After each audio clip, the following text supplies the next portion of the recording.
और जब एक शिव भक्त से भगवान राम को युद्ध करना पड़ा धर्म के लिए, वो क्या लीला थी?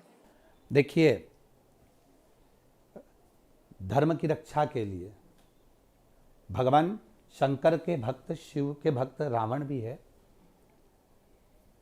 रावण को मारने के लिए पहले भगवान शंकर से आज्ञा ली गई, जो रामेश्वर धाम की स्थापना है। उस रामेश्वर धाम की स्थापना का कारण ही यही है कि आप जिस लंका में जा रहे हैं वो लंका पर शिव की कृपा है। वो लंका शिव जी की दी हुई है। जो माता पार्वती जी के लिए बनाई गई थी वही लंका है जो भगवान शंकर ने स्वयं लंकाधिपति रावण को दी है। तो पहले आज्ञा ली जाए कि हम अंदर जा रहे हैं और आपका ही भक्त सामने मिलेगा, तो हम इसको मारेंगे या इसको कष्ट मिलेगा तो क्या आपकी स्वीकृति है? जब रामेश्वर धाम की स्थापना करी गई और स्थापना कर कर जब जाने लगे तो भगवान शिव ने स्वयं रामेश्वर धाम में आकर दर्शन दिया। दर्शन देते से भगवान राम ने पूछा, ये आपका भक्त है जिसको मैं मारने के लिए जा रहा हूं, मेरे दोष हों तो आप उसको क्षमा करें। तब भगवान स्वयं शंकर ने कहा, मैंने रावण से बारंबार पूछा था, रावण तेरा अंत समय आएगा, तेरे ऊपर बाण चलेंगे, तेरा कष्ट का समय आएगा, तुझे कुछ चाहिए हो तो बोल।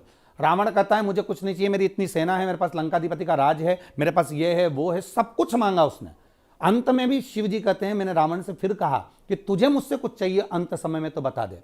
तब उस समय रावण ने कहा, मुझे अंत समय में आपसे कुछ नहीं चाहिए। तो भगवान शिव ने कहा, मैं अंत समय में खड़ा होकर देखता रहूंगा, तुझे बुरा तो नहीं लगेगा? रावण कहता है, मेरे अंतिम समय में मैं आपको पुकारूंगा भी नहीं, आप खड़े खड़े देखते रहना, मुझे कोई बात नहीं है। तो उस समय पर भगवान शिव ने राम जी से कहा कि इसका ये तो अपना पूरा जीवन संवार लिया, पर अंतिम समय मुझे संवारना है, इसलिए आप जाएंगे और आपके हाथ से जब बाण छोड़ेंगे तो इसका अंतिम समय अपने आप संवर जाएगा।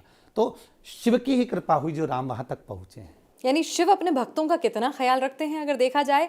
पता है भक्त गलत है, अहंकारी हो चला है, धर्म के रास्ते से विमुख हो चला है, लेकिन फिर भी भोले को अपने भक्त से बहुत प्यार है। भोला तो भोला है, इसीलिए तो उसको भोला कहते हैं कि उसकी दृष्टि में वो कहते हैं ना, एक कीचड़ में सना हुआ जो बच्चा होता है ना, जो नाली में गिर गया हो, गटर में गिर गया हो और कीचड़ में पड़ा हुआ है, वो कीचड़ में पड़ा हुआ बच्चा भी उसको पूरे मोहल्ले के लोग गले से नहीं लगाएंगे, पर पिता जो होता है ना, माँ जो होती है ना, वो कीचड़ से सने हुए बच्चे को भी गोदी से लगा लेते हैं। वो कपड़े नहीं देखते अपने, क्योंकि कीचड़ में सना हुआ है। उसी तरह मेरा शिव है, वो पिता है, परम पिता है। कितना भी व्यक्ति कीचड़ में गिर जाए, कितने भी पाप कर्म करे हों, परंतु मेरा महादेव उसको गले से लगाता है। उसी तरह रावण के उत्थान के लिए मेरे राम जी को लंका तक पहुंचाने वाले भी शिव ही हैं।